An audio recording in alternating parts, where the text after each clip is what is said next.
My name is Cindy Borden, and I'm the Director of Training and Technical Assistance for the National Coalition for Homeless Veterans, where it is our mission to end veteran homelessness.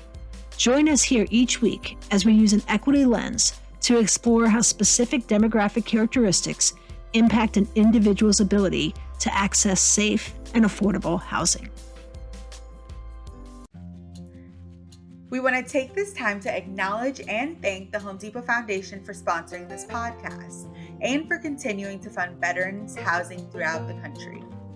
For roughly a decade, the Home Depot Foundation has remained committed to supporting the mission and work of NCHV. Their continued partnership means more housing availability for veterans and hopefully one day an end to veteran homelessness. The Home Depot Foundation works to improve the homes and lives of U.S. veterans, train skilled tradespeople to fill the labor gap, and support communities impacted by natural disasters. The Foundation's Veteran Housing Grants Program awards grants to nonprofit organizations for the new construction or rehabilitation of permanent supportive housing for veterans. Since 2011, the Foundation has invested more than $375 million in veteran causes and improved more than 50,000 veteran homes and facilities. The Foundation has pledged to invest $500 million in veteran causes by 2025 and $50 million in training the next generation of skilled tradespeople through the Path to Pro program. We'll be highlighting some of their work as we talk about various affordable housing developments throughout this series. If you're developing projects that support veterans exiting homelessness or would like to learn more about how the Home Depot Foundation is making a difference and continues to serve those who serve, visit homedepotfoundation.org. Welcome back to the Road Home Podcast. When you think about homelessness in America, what image comes to mind? Is it a group of people lined up to enter a large congregate shelter? Or a tent city that has sprung up in a city park? Maybe it's an individual panhandling on a street corner. While these images are how homelessness is often portrayed in the media, they have something else in common. Most of them are based on the perception that homelessness is an urban problem. Homelessness in rural America looks different. Fewer resources spread over large geographic areas make it less visible and harder to quantify. There is a general consensus that rural homelessness is undercounted by point-in-time estimates. Even with those barriers, people in largely rural areas still account for about 18% of people experiencing homelessness on any given night. These areas also experienced the largest percentage increase in homelessness between 2020 and 2022 at 6%. So what does homelessness look like in rural areas? That is what we'll talk about today. Shonterria Charleston from the Housing Assistance Council, or HAC, will join us as we explore this question. Terri will describe the barriers to creating affordable housing in rural communities and introduce placemaking, an innovative approach to addressing those barriers. She'll also spend time discussing two subpopulations of rural America: Indian country, or tribal lands, and the colonias along the U.S.-Mexico border. We are really excited about this conversation and want to thank Terri for sharing her insight and expertise. Let's get started. Welcome back to the Road Home Podcast. Our guest today is Shonterria Charleston from the Housing Assistance Council. Shonterria, could you take a few minutes to introduce yourself and HAC and tell us a little bit about what HAC is and what you do within the organization? Yeah, sure. Thank you so very much, Cindy, for having me. So I'll start first with a quick overview of the Housing Assistance Council, and I'll tell you a little bit about my role and then go from there. And so the Housing Assistance Council, or HAC as we like to call ourselves, we're a national nonprofit TA intermediary and community development finance institution, or CDFI, with the mission to improve housing conditions for the rural poor with an emphasis on the poorest of the poor in the most places. And so with a mission focused on the poorest of the poor in the most rural places, HAC gives special attention to several areas and populations that includes Appalachia, the Mississippi Delta, the southern border colonias region, Indian country, farm workers, and veterans. HAC is also the longest all rural-focused housing agency in the nation with deep ties to rural communities and the nonprofit organizations that perform against the needs of small, rural, remote, and underserved places. And so to meet our mission, we utilize a four-pronged approach. First is by providing specialized training and direct technical assistance aimed at building both the organizational and development capacity of rural nonprofit organizations. Second is through extensive information provided through research on housing and policy data that informs sound housing decisions. Third is by providing access to upfront low-cost capital that many small rural nonprofits face challenges accessing. And lastly, through policy interpretation, which is supported by the data that informs, influences, and promotes a strong, effective, and supportive governmental role in rural housing affordability. And so through these combined approaches, HAC seeks to impact three key outcomes. That the first is improved quality of life for rural residents, shared prosperity, and then lastly, thriving communities really built around healthy, equitable, and inclusive, sustainable systems. A little bit about me. I am the Director of Training and Technical Assistance here at the Housing Assistance Council. It's kind of exactly what it says, but more specifically, I'm responsible for oversight and implementation of HAC's capacity building efforts that direct training and technical assistance to rural communities through housing and community development entities and other small units of local government, really to provide affordable housing and community development opportunities. Great. Well, we're thrilled to have you and your all of your expertise and also to hear more about HAC and as you know, a lot of people who are in this work were either in the veteran homelessness space or just the homelessness underhoused space. We know that there's an affordable housing crisis in the United States, and we hear a lot about the cost of housing, especially in big, large metropolitan areas like Los Angeles and New York and Seattle. And oftentimes, as the media is portraying this housing crisis, they really make this connection between high housing costs and homelessness. And the rural communities that you talked about that HAC is really here to serve often get left out of those conversations and those discussions. So can you tell us a little bit first to sort of set the stage? What does HAC consider a rural community? Yeah, that's the million-dollar question. And so definitions of rural are always complex. And even for HAC, it depends on the context. For research and policy, HAC has created its own definition of rural because we think most of the other definitions are urban-centric, meaning that they only define urban and everything else is the residual or rural in that, in this particular case. And so specific to our research and policy, HAC uses housing density as its primary indicator as opposed to population density. I will refrain from trying to further explain the specifics of that and direct anyone who wants to, look at HAC's definition of rural to the real work that's done by HAC's research and information team, where there's a deeper explanation of the technical details. And so folks can access that information directly through HAC's rural data portal at ruraldataportal.org /geoterms. So I would definitely recommend folks go take a look at that. But conversely, for our program purposes or programmatically, we largely follow USDA's definition of those areas with populations of up to 50,000 people. Great. Thank you, Terri. Can you give us a better sense of who lives in rural America and why we aren't hearing about, the growing scarcity of affordable housing and the crisis that's happening in those rural communities? Right. Yeah, no, I totally hear that. It's really interesting of who lives in rural America. There's great diversity in rural America.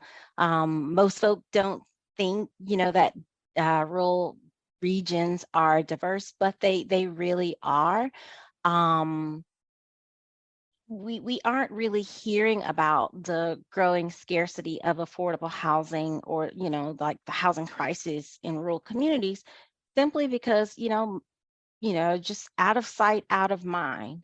When you don't have things where people can just directly see it, every day, it's not something that that's going to rise to the level of discussion in many instances. And so um there's lack of, housing. Of course, there's always been a lack of housing in rural areas. um there's really like the scale, the scale of making it really attractive for profit developers to come in. There's just not the scale to kind of really make the numbers pencil out in rural areas. So, how do you think, or is there a difference between the way people in rural communities experience homelessness compared to those folks who might be experiencing homelessness or be unhoused in an urban or a suburban area? Does it look different? Is their experience different? Yeah, it certainly looks different. In rural areas, we don't have the the large shelters or all the public services where you see homeless populations congregate. And so in rural places, that's called, the hidden homeless, a more scattered, less understood, and less visible homeless population. um, it's least likely to attract attention, and also, resources, because if you don't see it, then lots of people, for them it doesn't exist. Great. And so you've mentioned a couple of things so far, about kind of this invisibility of it and potentially, the lack of resources and scale. But what are some of the challenges that HAC sees in creating more housing? You mentioned that there is a lack of housing, and affordable housing in these rural communities. What are some of the biggest barriers or challenges to creating more housing there? Um, um, Resources, money, capacity, skills, partnerships, investments. The list goes on and on. Proximity to services, the inability to create sustainable community fabrics. Um, again, the list just goes on and on. But I will say, like, probably two, perhaps, in my opinion, are the largest challenges, and that is, the access to that funding capacity, or the capital resources, as well as the capacity of the communities or agencies or entities in the communities to create and deliver affordable housing in their areas. Great, thank you. Um, And you mentioned that we talked a little bit about, some of the places that hack works, and I'm wondering, do stereotypes, about rural communities and people who live in rural communities, does that play into the challenge, to creating more housing for them? Um, I would say yes, but one of the interesting stereotypes that I recently heard about rural communities, or people in rural communities, is that they want to they want to have more amenities like urban places, or be more, sort of like urban themed. They don't, rural communities, and the residents there, they enjoy the more close knit threads that create the fabric and DNA of their communities. And so when I heard that, I was just like, well, whoever told you that? Did a rural resident, or did that come out of a community survey? I don't think that rural places and people want to be seen, or engineered in such a way that they mirror an urban setting. And so that's one So of the most interesting stereotypes that I've recently come across. yeah, so Shonterria, it sounds like what you're saying is there's almost a bias that expects that people in rural communities want to live the way that somebody in an urban or a suburban community, wants to, and that's not the case. That they want to be where they are. They just want to have affordable housing where they are. Right, exactly. Great. So, in your role at HAC, I'm sure you've been in contact with a lot of different communities. So, what are some of the things that you've seen, maybe creative approaches or just innovative ideas of how to address some of those barriers and create the additional housing that's so badly needed? Well, one of the things, and Hack has really taken a focus on this in the last 3 to 4 years. Many communities are deploying placemaking as a strategy. Really, it's that collaborative, resident-led approach that brings together stakeholders from public, private, philanthropic, community, and technology sectors to create plans for their communities and places where their residents will live, work, learn, and and play. This particular collaborative approach, placemaking, it really is a wraparound approach to community and economic development that incorporates creativity, infrastructure initiatives, as well as vibrant public spaces, all things, sort of key and critical to creating community. In some parts, what communities have long been doing, and it's not totally a new idea, but it is with a more intentional intentionality around interlinking the threads of a community through the inclusiveness for arts, culture, and so much more. Wow, that's really interesting. I hadn't heard of that placemaking. I like that. And I'm sure we'll find some links so people can learn more about that idea and that strategy. So when we think about the larger movement, the larger system that's trying to end homelessness and veteran homelessness specifically, but general homelessness, what can we do collectively, those of us who don't live in a rural community, to ensure that piece of the population isn't forgotten or left behind as we're looking to expand, create more housing? How do we make sure that those folks living in those rural communities aren't left out? Wow, that's a really great question. I'm sure there are many more eloquent or detailed strategies out there, but I personally think the way to expand access to affordable housing, or to ensure that rural communities are not, forgotten or left out, is really through partnerships. Partnerships are key, both at the local community level and at the federal level. Really. Ensuring that there is a resident-led approach to creating affordable housing in a place, and really making sure that rural communities actually have access to the resources that will assist with delivery of affordable housing in those rural places. Great, thank you.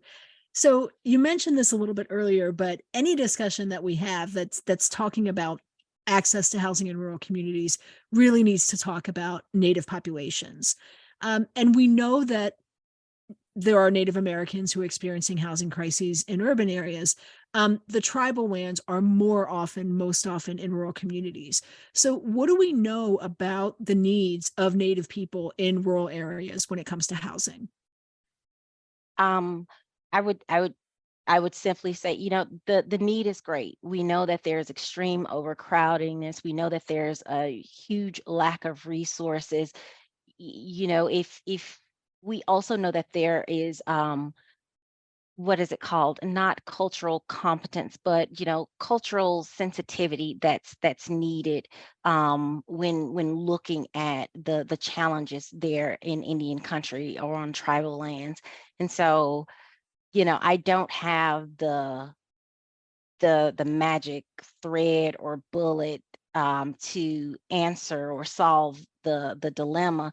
However, I will go back to the idea of partnerships, and part of creating those strategic partnerships in Indian country should include having a solid plan as the first step that includes an understanding of tribal sovereignty, the appropriate ways to engage with tribes, and understanding of the specific housing needs, as well as, that's the word I was looking for, cultural humility.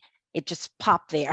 Cultural humility, which is really different than cultural competence, in that it really requires not making any assumptions about the tribe, its people, its current conditions, or its aspirations for its future. It's really learning about the housing needs of a tribe from its perspective, as opposed to going in and saying, we understand that you need this. It really should be, the opposite approach. Help us to understand what the challenges are that persist, that are the greatest need.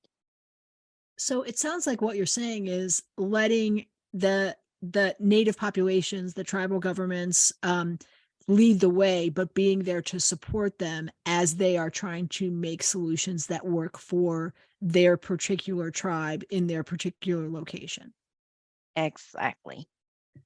And are there things that can be done from a policy perspective, or maybe from, I'm a housing provider somewhere else that's not anywhere near Indian country, but things that we can do to really try and make sure that the need is brought to the forefront so that the people in Indian country do have access to housing that's affordable but also safe.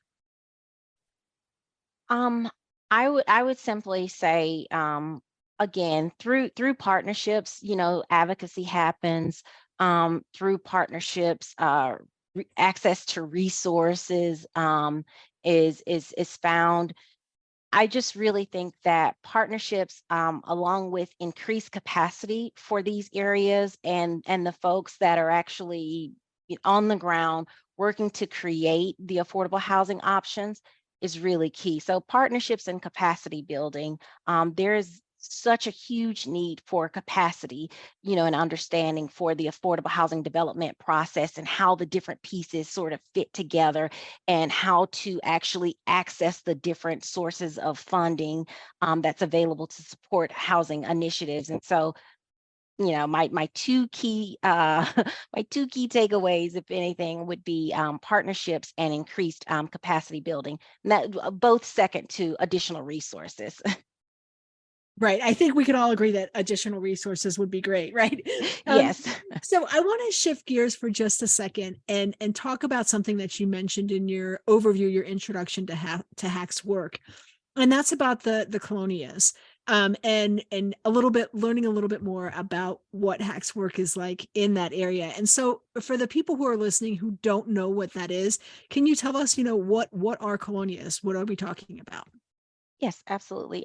Generally, both HUD and USDA define colonias as rural communities within the U.S.-Mexican border region that lack adequate water, sewer, or decent housing, or a combination of all three. Um, the definition also encompasses other types of communities as well, such as, dense settlements or modular housing, or trailer homes. Okay, great. And so you mentioned the US Mexico border. Is that where they all are? And how many of them are there? What are we talking about? Are there one or two, or how many colonias are there in the US? Well, I only play a demographer on television, but so I will refrain from, giving out the numbers. I'll give generalities, but they are located in Texas, New Mexico, Arizona, and California. So in Texas, it's estimated that there's roughly somewhere a little bit over 2,000. In New Mexico, there's somewhere around 150, and so. Arizona and California, I don't have the estimates for those regions, but they're large swaths, along the U.S.-Mexican border in those four states that I outlined. Yeah, and those estimates give us a sense of the scope of what we're talking about and the scale, right? This is not just one or two things here and there. So you mentioned as part of the definition that there's a lack of water and sewer and housing, but what is life like in a colonias? What is it like to have to live there? Wow. I could only imagine. Um, I, I'm I've never lived, in a colonia. But one could only imagine where communities lack like essential physical infrastructure and public services such as clean water, sanitary sewage, adequate adequate roads. That they might be prime locations for all sorts of things: landfill, power plants, waste facilities, which all have negative impacts on a community's lifelong health. So I would imagine that there's some large health disparities. There might be traumatic stress. There might be hopelessness, as well as many other conditions. So I would imagine that, you know, there are some really dire situations and circumstances that could exist, as part of, the basics. Yeah, and I think I like the way you put that too. It's hard to imagine what it might be like, right? Hmm. Without all of those things that many of us take for granted every Hmm. day. And so how did these colonias form? Like, where did they come from? How did they come into existence? Um, you know, researchers, they've tracked or traced the first colonias back to Texas in the 1950s and early 60s. And they really popped up as informal housing solutions for low income, predominantly Hispanic wage earners. So that's the first history as I know it. But I would imagine that there's some more specificity to the origin and history of colonias. So it's not a recent phenomenon that we're talking about, though. They've been around for decades. Yes. And so you mentioned that they're pretty much from Texas to California. Are they all rural, or are some of them in more suburban, urban kinds of locations?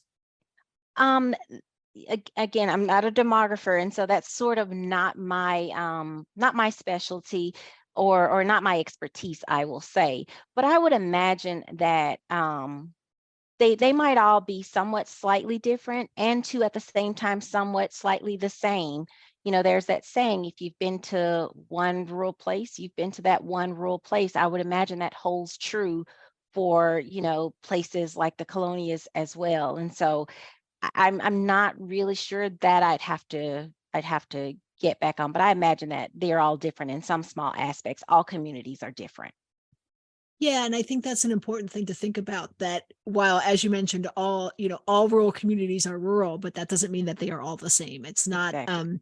a homogenous thing when you're talking about a rural community, and what the challenges are in one place may have similarities with other rural communities, but they wouldn't all be the same.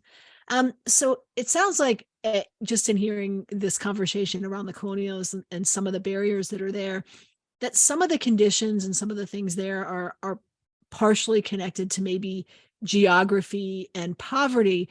But are there other things that play into it? Things like racism, anti-immigration policies. Is that part of what we're talking about in these colonias? Um, I would say yes. I like to stay away from the politics of things. I'm a houser, and so I know politics is part of that. But I would say yes, there are some systemic practices that have played into the conditions that persist in the colonia. So I would say yes.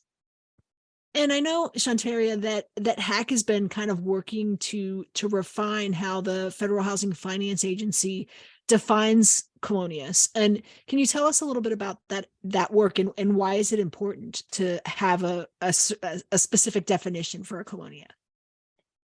Not specific to Colonia, but again, HAC uses housing density as its primary indicator, as opposed to population density.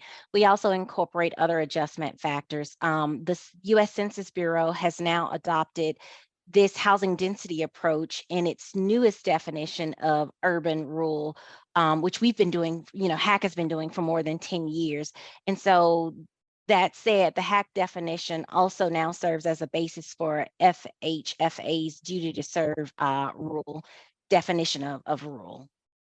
So, as we're thinking about this, are there things that can be done, or that the collective we listening in, and the people that we work with in our networks can do to ensure that all those people that are living in all those colonias you mentioned, that they have access to housing, and housing that is safe and affordable and livable, right? Some of the conditions you were talking about don't sound really like livable conditions. So what are things that we could do?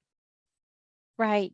Um, the one thing that I would say is, we always talk about the conditions in the colonias and, raising the issues around the table. But I think it's more important for folks that actually live in the colonias, the people that are actually doing the work in the colonias, to actually have a spot at the table so that they can bring the issues and challenges to the forefront themselves. I think, representation and participation is very important.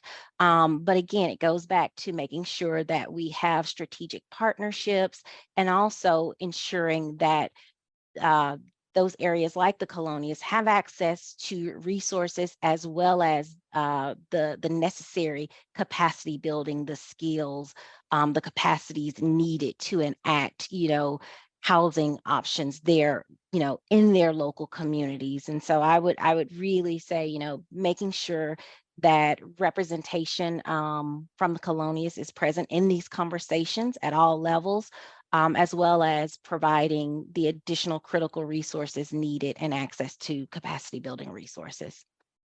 Great. So as we get ready to wind up for the day, there's a couple of things that I feel like I've heard from you in all three of our sort of sub conversations, right? When we talked about rural communities, when we talked about Indian country and tribal lands, and when we talked about colonias, the things that sort of rose to the top for me was the idea of partnership and collaboration, but also representation and making sure that the people who are affected by the lack of affordable housing are the ones leading the conversation about how to fix that problem. Is there anything else that you'd like to share with us about any of the three topics we've talked about today, to leave us with about what we can do collectively, maybe to ensure that those voices are heard and part of the conversation? Nothing specific, but the one thing that I've been sort of championing here in the last few months that I've been really thinking long and hard on is that really the idea of housing being considered infrastructure. If you look at what it takes to create community, how it is that communities are built and what they're centered upon, housing really is one of the foundations that must exist in order to create community. And I would say, you can have any conversation around housing affordability, but start with rural when you're having those conversations. And it really is sort of putting the last first so that we make sure that we do spend the appropriate amount of time and focus on, creating safe, sanitary, affordable housing options in rural spaces. Great. Well, Shonterria, thank you again for taking the time today. We really appreciate all your insights and your expertise. And for folks who are looking for more information, we will have our weekly one-pager that will include some of the links to the things that you mentioned as far as additional resources. All right. Thank you for having me.